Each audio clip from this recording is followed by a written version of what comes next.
Hey, hey, psych. What's going on, everybody? It's Friday. It's Burning Down with Kim Brown. This is the place where we set oppression ablaze and whatnot. I'm so enthralled that you have made some time to join me here tonight on my program. Thank you so very much. I hope everyone is having a good evening. Though I do want to send love and solidarity to those that have been in the path of Hurricane Helene, now Tropical Storm Helene. This storm has already killed 42 people, y'all. That is a lot of folks to have perished in a single storm, and that's so far. As it hit Florida, moved up into Georgia, and I think it's right there in the Tennessee Valley, Tennessee, Kentucky, Western North Carolina, Northwestern South Carolina. So,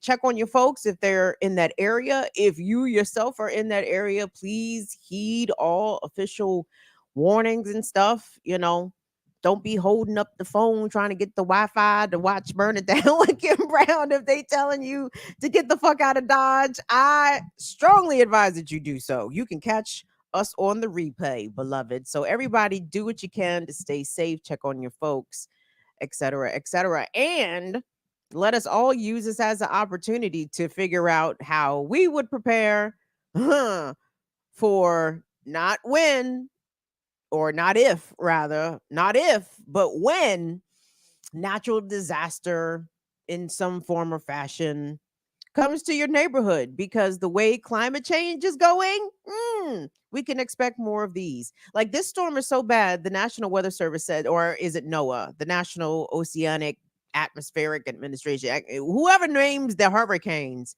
said ain't no more Helenes. After this Helene, ain't no more Helenes. Just like ain't no more Katrinas, is not going to be no more Helenes. Just to give you an idea of the severity of this storm, very late in September. So, sheesh. Wild times, you guys, wild times. And it's generally wild times all around. Now, I know some of you probably expected me to come in here and say a thing or three about Eric Adams. And you know. Now, granted, now Miss Cleo could have fucking predicted what the fuck was going to happen with Eric Adams, y'all. And only person that didn't know that they was in trouble was fucking Eric Adams. Just given the the way the feds have been moving on him and his circle over the past several months. But I had to tell you, baby, when the news came down, I love to see it, and I do believe the good sister Olay, if Olay has not already said what she was gonna say, let me know when it gets said. Because that is really the only take I'm interested in right now is Olay. And I wonder, you guys think she's gonna get reinvited on the Breakfast Club? To stunt on them hoes. Basically to stunt on them hoes. Yes. Oh my goodness. Not her, but that display when she was up there, again, she was brilliant. I mean, god damn it, the brilliance. The way she was treated by whoever the fuck invited her up there, and the way she was treated by now this criminally indicted mayor, that was distasteful.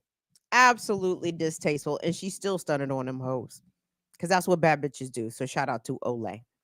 So anywho, I have got a couple stories here that I would like to get into. I want to say what's up to Alicia and to Swery Very. Thank you guys so much for the early support on the Cash App. I said, oh, someone's throwing coins. Thank you so much for doing what you do. Hey, and shout out to Teresa on the good super chat. Thank you so much, Teresa. Thank you for your super thanks support that you give to the platform as well. Thanks to all of our wonderful channel members, all of our fantastic patrons. Franny Francis in the building. Swear Furs in the building. Rosalba is in the building. Yeah, I got a little thing in here, but I'm not so great at the comments per se. But the names do show up way better. Shout out to Latif. What's up, Courtney? What's up, Tyler and a heart? Mama Lorraine, learn life. Thank you, thank you, thank you for coming through. Do what you do. Thank you, all the folks. Wait, not Northern Witch. You be throwing me off with this. Oh, Deidre the Destroyer. Okay, that's right. Because I'm looking at the shit on StreamYard, so I'm seeing every fucking. Oh, okay. I be forgetting. I keep forgetting. On StreamYard, I see all the comments. I keep forgetting. Anyway, my apologies. Let me sit up straight here for a second and get started on my show. Do me a favor, everybody. Hold on. Tomorrow, don't forget to tune in to Saturdays with Renee on Black Liberation Media. We appreciate all the support that you give over there to Black Liberation Media. Thanks to all who supported Ear Doctor and I's latest endeavor for a classical breakdown. We had a blasty blast, as you guys imagine. We are in a bit of a tug of war, as it were, for our next joint. See, we have creative differences because we the lumpkins, but that's okay because it should be working out. Why? Because Ear Doctor and I are very much similar folks. I definitely feel like I know Knocker. Like I'm not like nigga. Then when didn't you go to Hammond Middle? Like wasn't you went there 7th grade, didn't you? Like he gives me I know this dude. I know this dude before. I know this dude from before, but I don't. Niggas from Jersey. Knew 0 Jersey niggas in middle school. Regardless, actually, I think I know a couple. Regardless, anyway, let me stop my mumblings. I hit the spliff a little shortly before we got before we went live. So I'm going to do my best here. I'm going to do my best. I normally don't like to do my job whilst intoxicated. Believe it or not, I was a pretty focused person. Well, I guess this is professional. I was going to say when I was doing it professionally, but y'all pay me. That's professional. My apologies for being a little bit less professional. I'm in my house. A. The weed is right there. What am I supposed to do? I know you guys understand, so I don't have to explain such things to my folks. I appreciate you all per usual. Anyway, let's get rolling here, everybody. It's Burn It Down with Kim Brown. We do this Tuesdays, Fridays, 7 p.m. Eastern time. Thumbs up on the video. Subscribe to the channel. We are rolling towards 7K, so help us get there by engaging, sharing, subscribing, commenting, chatting, doing all the things that you guys already do. So, in more, shit is a little crazy out here at times, and shit could easily get crazier times. We could be facing a major port workers strike, as the International Longshoremen's Association and 45,000 of its members could be walking off of the job from a roughly 30 or so ports along the East and Gulf coasts, which could, I would say in theory, but people seem to be giving me a little bit of the sky is falling with this, which could throw the American economy completely out of whack. Now, the way that I've seen this story reported has been from the consumerist lens, right? It's been reported from that exact perspective. It could throw the economy in a dither. It could cost the country $5 billion a day if these folks walk off the job. But the perspective that I don't hear is that from the workers and from the union folks, because usually the way that union disputes or labor disputes are covered in the mainstream, either they're not given very much attention to detail, and or the workers slash union is framed as being greedy and they're asking for too much, and the corporation has already countered with this offer, and look at the offer that they're turning down, a 20% increase in wages.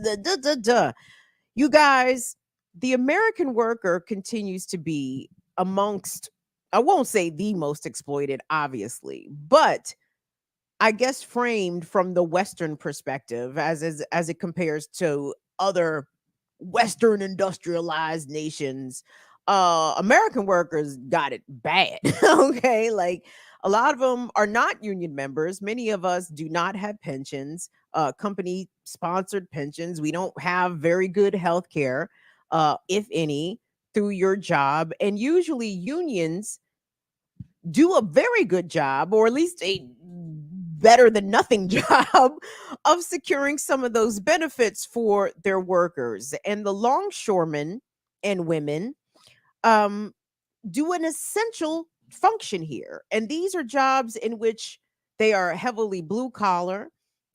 They are usually um staffed by folks, it may or may not require a college degree to do this job, but it is not what I would call easy work by any stretch of the imagination. And guess what? If they don't show up to work, commerce doesn't move in this consumer capitalist based economy, right?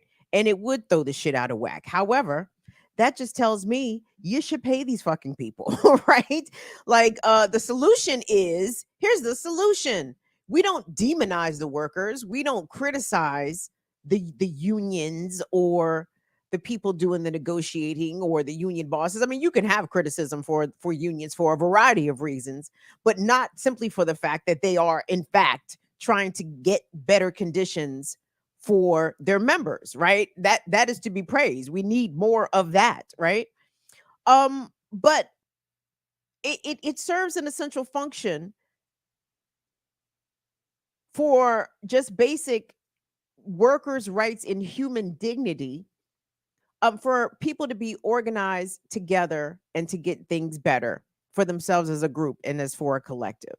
And I say that if the shutting down of the ports would throw the economy in a tailspin, then you should really give these people what they want. It really seems to be that simple. I think we'll get some of the numbers here in a second, but that's it. That's the answer. And the fact that it's even a fight, the fact that it's even going to go down to the wire, it should tell you a lot about what these bosses, the Mid-Atlantic Maritime Alliance, not Mid-Atlantic, the US Maritime Alliance, what they really think about the value of these workers. Because some of the things that these unions are, and the Maritime Alliance, that some of the issues that they're falling down on has to do with wages. It has to do with trying to stop the increase of automation coming to the ports, which of course would eliminate jobs.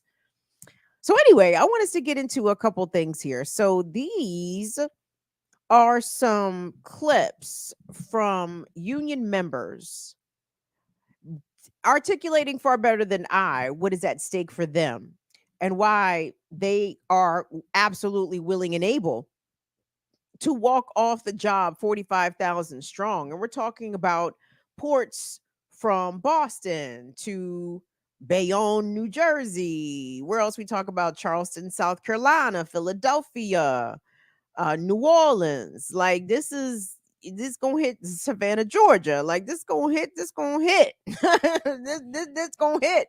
Oh, they gonna feel this one.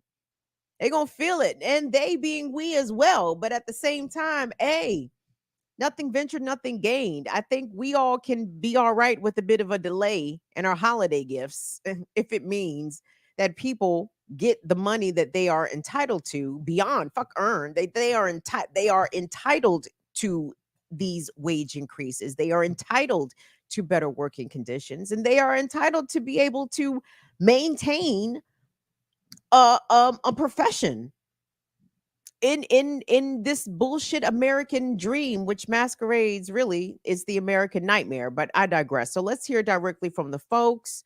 There's a package in there tossed in to underscore sort of the sky is falling urgency, maybe, that is driving the media description of this pending strike. So let's take a look.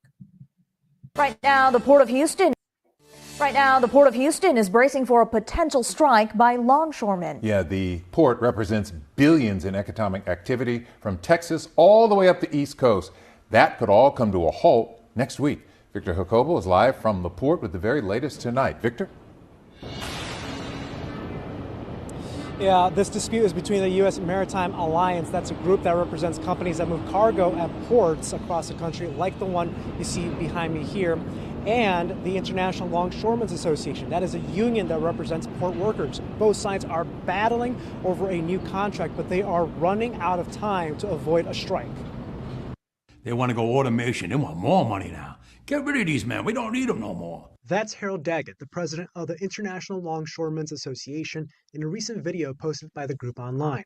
The union, which represents more than 40,000 workers at 36 ports from Brownsville, Texas, all the way to Maine, is seeking wage increases as well as protection from automation, which it believes is a threat to its members. This week, Daggett said in a statement he points blame of a potential strike, quote, squarely on the shoulders of the U.S. Maritime Alliance, or USMX.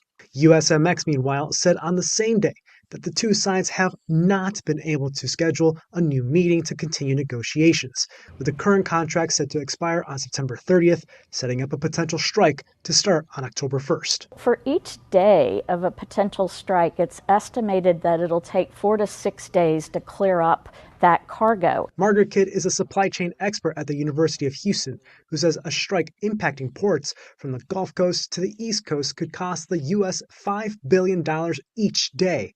That could lead to higher prices and shortages of supply for consumers and businesses. Certainly perishable goods, fresh fruit, meat, and then automotive supplies or parts. So, that will impact manufacturing in many parts of the country. Kidd says consumers should not consider hoarding goods, as the nation's supply chain has built up resiliency from lessons learned since the pandemic. This is not going to be like COVID, where there really were huge delays. We could see some delays up to several weeks to several months.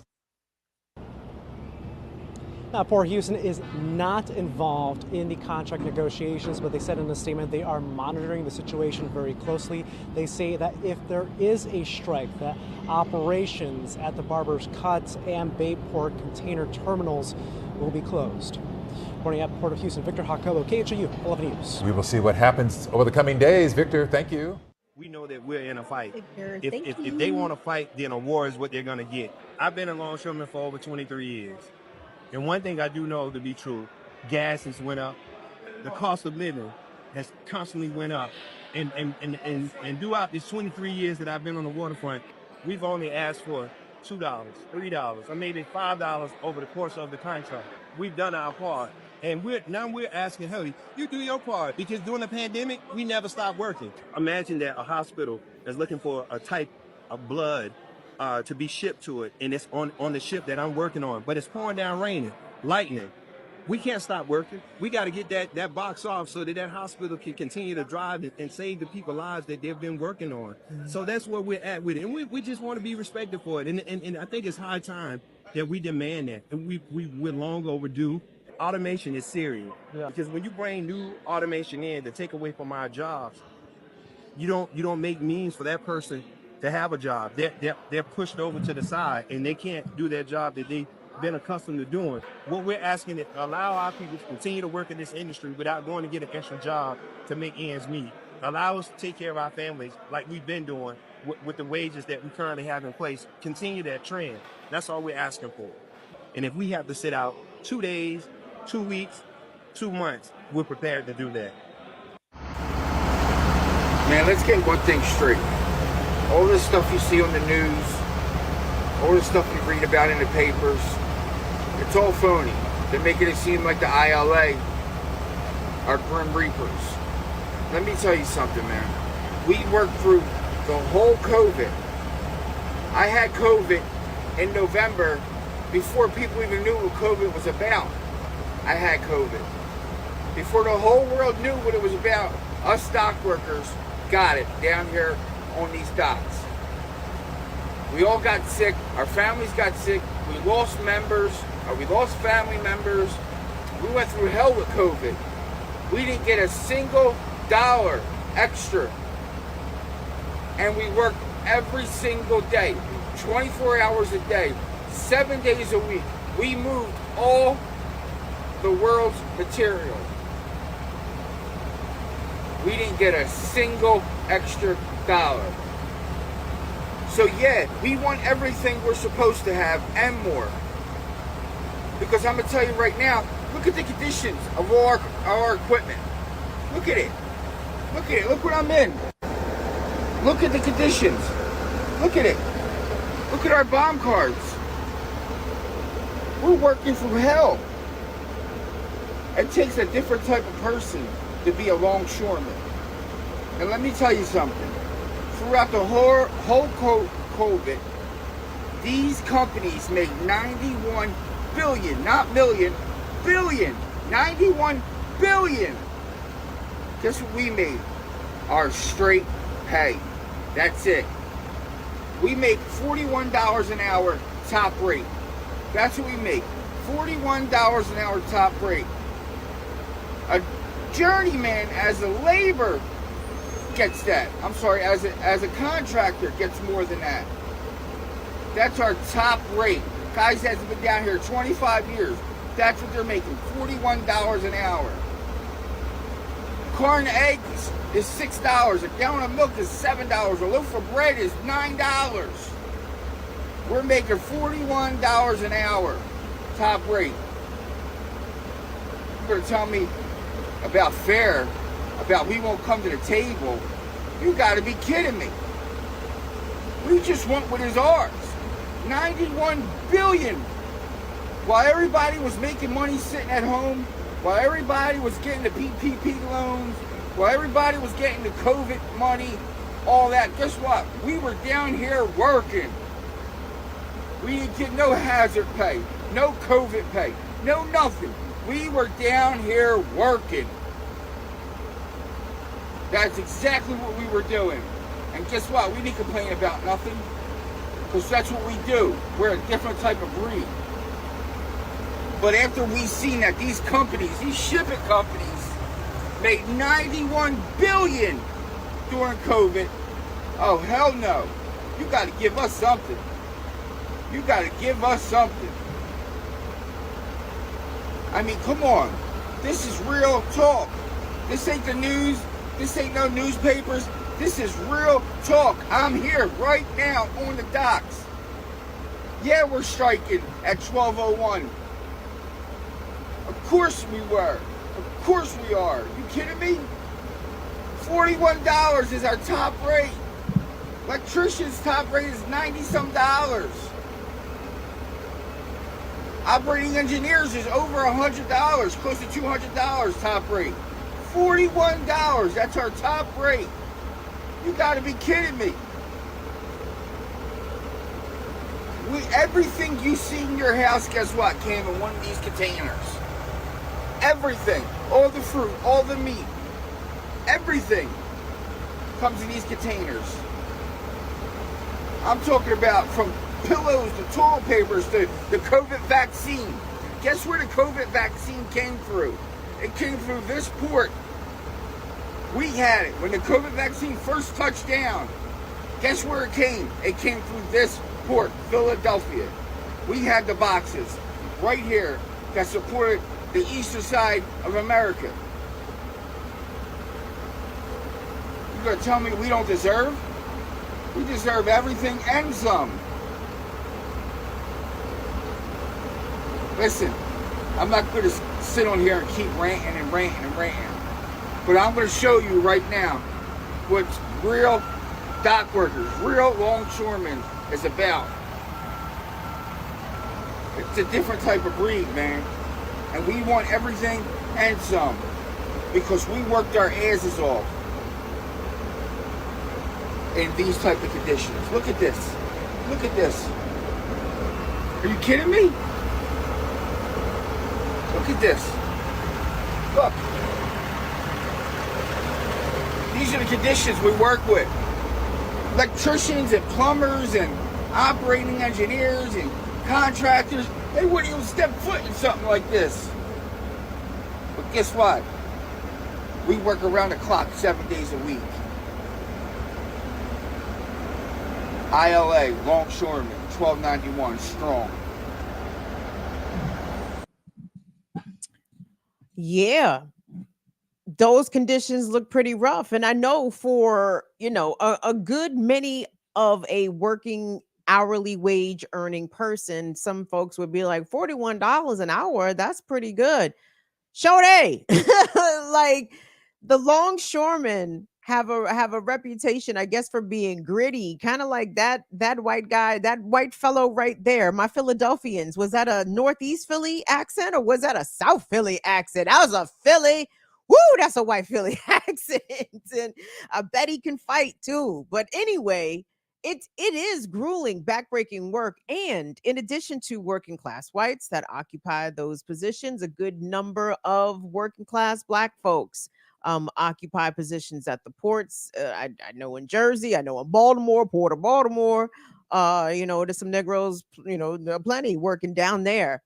And of course, our folks have ongoing historical issues with unions, racially biased, the racism within the unions is an ongoing issue and something that's not to be ignored. But at the same time, we do stand with the workers who are going to take their labor into their own hands. So by the way, so you heard him, he said at the Port of Philly, top rate $41 an hour. So what the International Longshoremen's Association, their union, they are asking for a 77% increase in their wages over a 6-year period, which I said sounds fair. I said that sounds absolutely completely fair. When some of these unions and some of these striking workers in recent actions have been making, what I guess some folks would think to be big demands. We want 30% increase in our wages, 50% increase in our wages. I said, all that sounds fair because the wages have been suppressed in this country from the federal minimum wage on up, right? The amount that people, working folks in America, get paid has not caught up with the pace of inflation. The wages have not caught up with the cost of housing. The wages have not caught up or been adjusted for the cost of childcare and healthcare. And to put it frankly, you guys know this, Americans and people that live in this country are getting got all the time on every end. We're being got by the corporate system, exploiting our labor, not paying us, not giving sufficient benefits, or rather the state not being a overarching sort of social safety net for folks. If like the fact that your healthcare is tied to whether or not you have a job in this country is fucking bananas. That is ludicrous. That doesn't even make any sense. If you cared about your citizens, but if you don't give a fuck about your citizens, then it makes perfect sense. And if you're there to enable the corporate overlords to exploit workers from all industries and walks of life, well, then I mean that tells you a lot about your country as well. That it would rather subscribe and ride with the capitalists than with the everyday person. And the Biden administration is doing something interesting as it pertains to this longshoreman strike that perhaps is looming on the horizon. They said we're not going to say nothing. The White House claims that they are not going to get involved, which is interesting because in the railroad worker strike, Joe Biden absolutely flapped his turkey giblets. he flapped them turkey jowls and had plenty to say and forced in effect the rail workers to accept conditions and working terms that they necessarily did not want to accept, but under the threat of the White House interceding against them, they took a deal that they really didn't care for. And kind of on the flip side, though, here come Joe Biden during the campaign when he was still the presumptive nominee, actually walking the picket line with the UAW workers, right? It's like, nigga, who the fuck is you?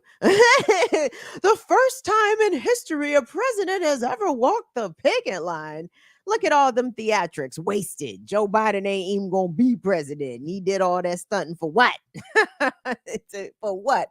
All them theatrics and for why? He ain't even gonna be the guy. But regardless, he did a 180 because rightly or wrongly, historically, the Democrats have relied, especially during the presidential campaigns, have relied upon that union voting block for um, um, not nominations. You guys know I'm high. Hold on. Endorsements. For endorsements and for get out the vote efforts, right? The unions are usually pretty good at getting their people to turn out to the polls. And the Democrats have come to rely upon that. So yeah, Joe Biden had to switch his gullet up from the railroad workers, forcing them to accept a bullshit contract they didn't want, to standing with the UAW workers, and to saying here with the international longshoremen, you know what? Our name is Bennett and we are not in it. But the fact that nobody is saying nothing except that we're not, when I say nobody, I mean the Biden White House or even the Kamala Harris campaign. I mean, again, where are you on these issues, Kamala? Where are you? Not only on the potential interruption or hiccup or devastation or whatever the adjective du jour could be used to describe the impact of the economy, depending on the length of this longshoreman strike. I mean, but where are you with the workers? Where are you with standing with folks who are essential workers, and not just here with the longshoremen? I mean, I'm talking about the healthcare workers, the food workers, the people that are out in the fields, actually not only growing the food but harvesting the food, right? Oh, right. Those must be the international narco traffickers she's brags about prosecuting, the folks out there picking strawberries. Here come fucking cop. You know what? Let me shut up. Anyway, I mean, the Democrats not even Democrats no more, y'all. They don't even they don't even stand on business on the shit that you could in yesteryear, generation, you could reliably count on them to have something to say in the affirmative of standing with the workers and not with the U.S. Maritime Association. But it's all about the money, y'all. The Democrats are as beholden, if not more, than the Republicans, right? And as much as the Republicans are a bunch of conservative extremists, I mean, for fuck's sake, where are the Democrats on the political spectrum these days? Because they are absolutely not, they're not even liberal.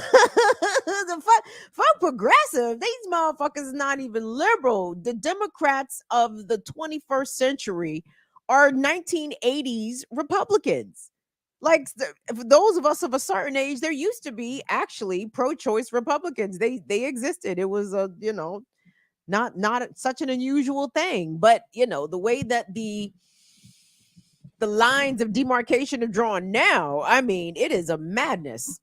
And Democrats can't even speak up on behalf of workers no more and trust. And the only reason that Joe Biden had any fucking thing to say about the UAW workers when they were on strike is because there were so many of them.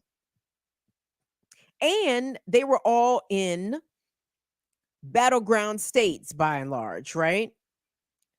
Michigan, Wisconsin, Ohio. I mean, Ohio's not a battleground, but like you understand what I'm saying. They were states that were in contestable with Donald J. Trump, and Joe Biden knew he had to shore up that block.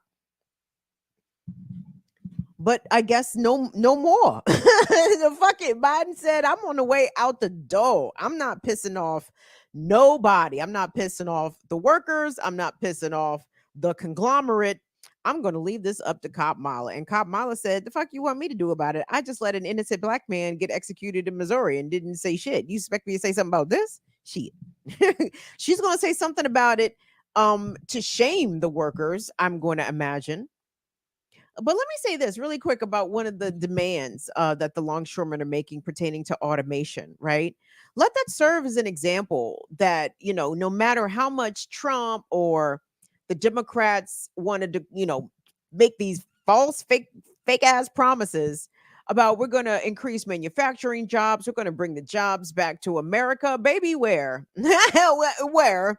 How are you going to do that when the corporations are doing everything they can to enhance their bottom line? And if implementing technology in the form of automation to replace at one of the docks, and I can't recall right now off the top of my head, at one of these ports, roughly 600 jobs have been lost. I want to say this was a port in California, but now I feel bad that I don't exactly know which port. But I seen it. I was watching it earlier. And the person doing the documenting said that 600 jobs were lost as a result of automating some of these port worker jobs, and that's ultimately going to be the goal.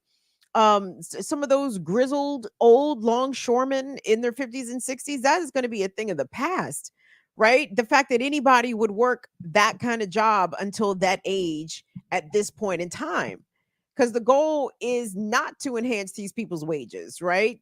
And to make their pensions better. The goal is to eliminate their job outright altogether. So all you need is one person or a small team of people there to maintain the machine, right? There to fix the robot when the robot fucking breaks. But you don't have to employ hundreds of literal manpower to run the machines, to remove the containers off of the ships, and then to unbox the containers, right? You're not going to need people to do that. Amazon is showing everybody, even though they do employ folks, I suppose, but I know the robots do a good deal of work in the Amazon warehouses. So the goal here that the American worker, especially a worker like that union member, they're working at the docks in Philly, bro, you got to understand the goal here is to replace you as well. You know, it's not about so much the black jobs or the jobs that the migrants are taking, the working class whites, the poor whites need to get that. They're there to replace you also. They're not there to replace Jared Kushner. They're not there to replace those khaki wearing fucking goofballs that were carrying the tiki torches in Charlottesville. No, they like them. They're gonna promote them. It's working class folks. It's folks that talk exactly like that dude in that video. The upper crust elites, the corporate managerial class has been quite content to oppress and shit upon poorer whites, less educated whites, less land owning whites, or no land owning whites. Like they are like they have historically, look at what reading teaches you. They have historically looked down upon the sand hillers, the Tar Heels, goddamn. And that's where cracker comes from. You guys know that, right? It was the whites, it was the upper whites referring to the lower whites as crackers. And then the lower whites said, you know what? We are crackers. And they embraced the cracker moniker and called themselves crackers with pride. Yeah. I don't feel bad for calling whites crackers ever. Well, I didn't feel bad in the first place, but but discovering it was, you know, a white on white pejorative made me feel, you know, even less badder than I ever felt. And I never felt bad, to be clear. But anyway, so that's why we need to have a whole bunch of racial solidarity across class lines. Because the fuck, like poor whites, y'all got some white privilege. I ain't gonna lie, you got a little bit of that shit, but not a lot. And if you know, one of your talented 10th, like a JD Vance, manages to escape the clutches of white poverty, he's a total douchebag about it, and he turns around and shits on y'all. So there's no point of trying to aspire to the likes of JD Vance. Like, oh, look how JD Vance pulled himself up by his bootstraps. Fuck JD Vance. JD Vance is a class traitor to the rest of the poor and working class whites. Y'all should be trying to throw things at JD. I'm sorry, maybe not. Don't, never mind. Don't be nice to him. Throw flowers. Throw kisses. Don't throw hard objects. Throw love. Sorry. I have to be mindful sometimes of the things I say on this platform, because you know, the YouTube streets is watching and clocking, looking for a reason to fuck with your homie. Look, you see that they done already fuck with the homies. And they looking for a reason to fuck with all the homies. Nope. Nope. I'm going to hold my tongue. Throw JD Vance well wishes. In the form, never mind. Shut up. So we're going to know what Aguan with this strike here come early next week. So the contract for the International Longshoremen, it expires with the U.S. Maritime Association. This expires September 30th. So come October 1st, the members, over 45,000 strong, say that they are ready to walk out day one. And I went down a little bit of a rabbit hole pertaining to what could potentially be impacted. Because again, we can stand with the workers, and at the same time, we still have to understand preparation might be in order. Now, again, I am not an alarmist, nor am I a grand conspiracy theorist. But I know that we are in wild times, and it would be foolish of us to act like we not in wild times, right? And one way you act like you not in wild times is failing to prepare for wild times. So, and because I couldn't verify any of this, I didn't bring it to our party tonight. But there was a couple of TikTokers, several in fact, that went through the litany of what will be or potentially could be affected first, and in consequential order of a port shutdown, right? And they said the first is going to be the crude oil or the refined oil imports, the gasolina, the petrol. That's going to be impacted first and foremostly. And according to these TikTokers, they allege that gas stations could start to feel that effect within days, less than a week, right? If memory serves, because I told you I smoked a spliff before. And anyway, I think they said like 3 or 4 days they could see the supply of ready to sell gasoline be impacted within a short duration. And then after that, I think would come the impact of the fresh fruits and produce and meats coming to the United States. Now, I'm confused. I thought that we actually produced a lot of our meat here domestically. I mean, because when they were like, we get a lot of meat. What meat? What meat? I mean, where is this meat? Are we talking about Kobe beef? What meat are we talking about? Because I thought we produced plenty of beef, pork, chicken, and all kinds of shit here in the U.S. So is the shit getting on a cargo container at the port of New Orleans and then what, making its way up the East Coast? Is that how I'm to understand this? Clearly, I'm not fully apprised of how our supply chain works, but I thought we produce all of our beef and shit pretty much domestically, because doesn't the rest of the world reject don't they reject our beef exports because we put all kinds of shit in the beef over here in America? And the EU is like, yeah, absolutely not. You can totally keep that shit. In Asia also, like, nope. We're good here. We got the Kobe shit. We good. No. Don't give us none of that nitrate infused USDA American beef. You can keep all of that shit. So yeah, so I guess I'm not fully apprised on how shit works, but I do understand that we do get a good deal of bananas, avocados, things that are growing, I suppose, in the southern hemisphere that we would appreciate to eat around these parts. So that kind of stuff. So fresh fruit, produce, meat, allegedly, is among the things that could be impacted. And then further down is the holiday gifting, which I was like, wow, just appeal to the absolute base level of shit that Americans care about. And that's what the fuck they care about.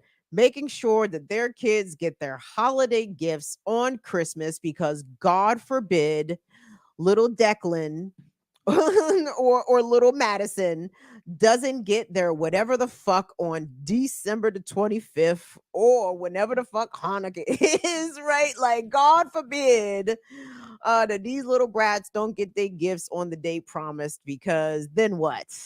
Then what? Then they turn into little T-wordists, TERR Wait, how I spell Terrorist?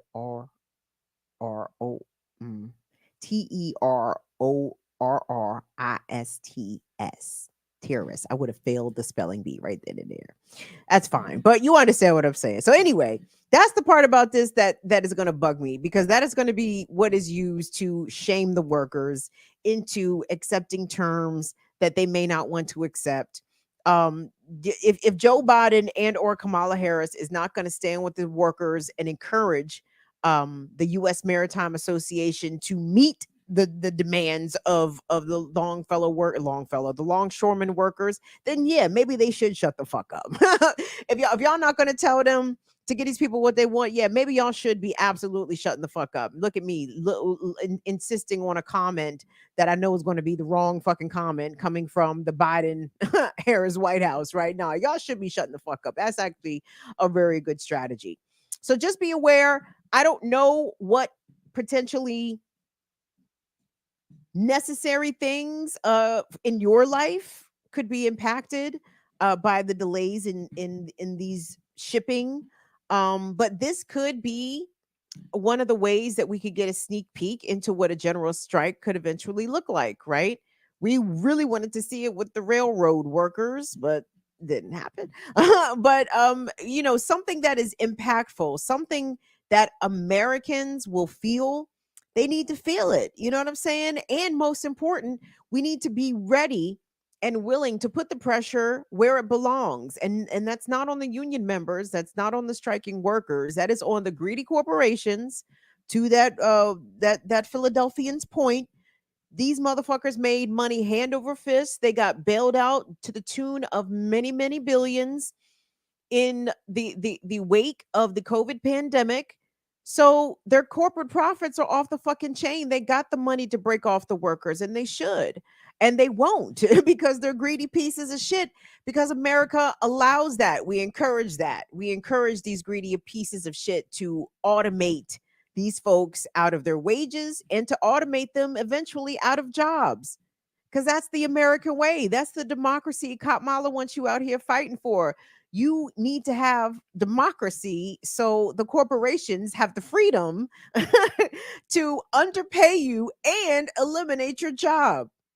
And then what happens after that? Renders you homeless. And then what happens after that? You understand? That's the democracy that really Republicans and Democrats fight for. They fight for the freedom of corporate America, for the elite barons, for the oligarchs of this country to do whatever they want to do to the regular folks, the overwhelming majority of people that reside here. Whatever they want to do to us, that's what the democracy is. It's their freedom to fuck us. And democracy for us is our freedom to get fucked. Now, does that make any sense to y'all? Is this a system worth upholding? Y'all ready to fight for this or against this? I say against in every way that we can. So solidarity with the longshoremen. I hope you guys get everything you are wanting and demanding because you deserve it. Let me move along. I'm going to hold that second story. I'm going to hold that till Tuesday. Because I'm hungry. And I'm ready to eat. How are you guys feeling? I appreciate you guys being here tonight. See, this is why I never smoked as a professional, because then I got high. Kim, why did you kill your story? Because I got high. What's up, Will? Was you gonna say something? No, just wanted to say thank you again, Teresa, for your super chat. Happy Friday, Kim, and everyone. Happy Friday to you, Teresa, and new member Cynical. Whoa! Cynical, I think Thank the you, name, if I'm saying it Cynical. right. Yo, thank you. So, yep, like, subscribe, and share. Thank you, Will. Will's a good brother out here. Thank you to brother Will. Cynical, yeah, go check out some of my members only vids. I've talked to a couple people. It was righteous. It was righteous. Real quick, Franny French. Thank you. Francais, To Wes. We appreciate you for all you do as well. Franny. Frances. They call her Francis. MH. White. Franny's in Portland. Keep firing. She was told in shootout, stay low and keep firing. Franny keeps extra clips for extra ship. Who's next to flip on that cat with that grip on rap the most shady? Franny, baby. Ain't no telling where she may be. May see Franny in DC at PDX. Tripping on X. Like, I'm sorry, Franny.